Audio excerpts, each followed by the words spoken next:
இவரு அமைதியாக சொல்லி நாங்க பேசுறோம். ஆனா நீங்க பேசுங்க. நாங்க அவங்ககிட்ட தான் கேள்வி கேட்கிறோம். அவங்ககிட்ட தான் எங்களுடைய பதில். உங்களுடைய கருத்து மட்டும்தான் பொதுமக்களுக்கு எடுத்துட்டு போக முடியும். வேற யாரு பேசாலும் எடுத்துட்டு போக முடியாது. ஓகேங்களா? இதான் அரசியலமைப்பு சட்டம். நான் உட்கார்ந்து ஆனா யாரு குறுக்க பேசக்கூடாது மேடம்.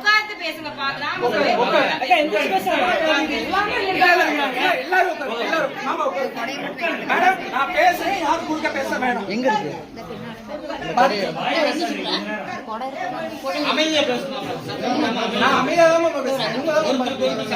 மேடம் நாங்க கேட்கறது என்னன்னா என்னுடைய கருத்து மூலம் உள்வாங்க சொல்லுங்க. யாரா இருந்தாலும் மத்திய அரசு தான் முக்காவாசி நிதி வந்து கிராமத்துக்கு கொடுக்குது.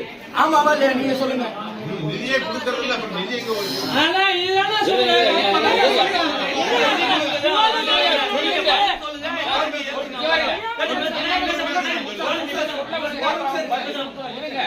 நாங்க பேசுறோம். நீங்க பேசுங்க. மத்திய அரசு தான் 75% மேல நிதி கொடுக்குது. நான் மறுபடியும் சொல்றேன். சொந்த வீட்டு இருந்தா சரிங்களா?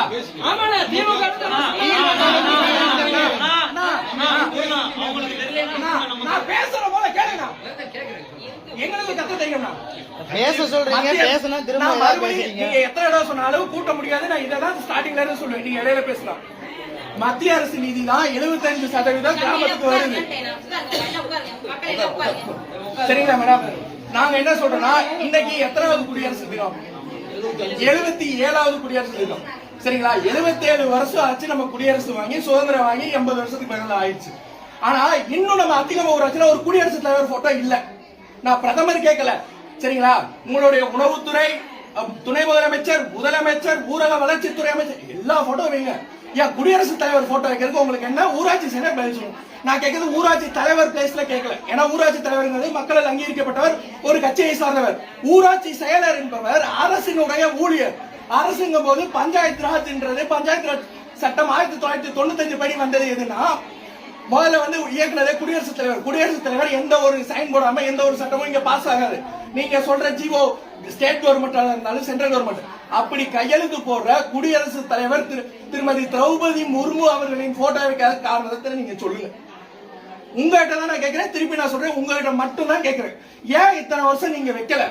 அப்போ ஊராட்சி செயலரோ இல்ல அரசு அதிகாரிகளோ மாநில அரசுக்கு சார்ந்து இருக்கீங்களா? எங்களுக்கு அதுக்கு பதில் சொல்லுங்க. நான் கேட்கறது அப்புறம் ஏன் குடியரசுத் தலைவர் போட்டோ வைக்கல? ஏங்க அதே மாதிரி நான் உங்ககிட்ட கேட்கறேன். அவர் பேசி முடிச்சிட்டாங்கன்னா எதுக்காக மகாத்மா காந்தி தேசிய ஊரக உறுதி திட்டத்தை ஏன் நிறுத்தலையே? மகாத்மா காந்தி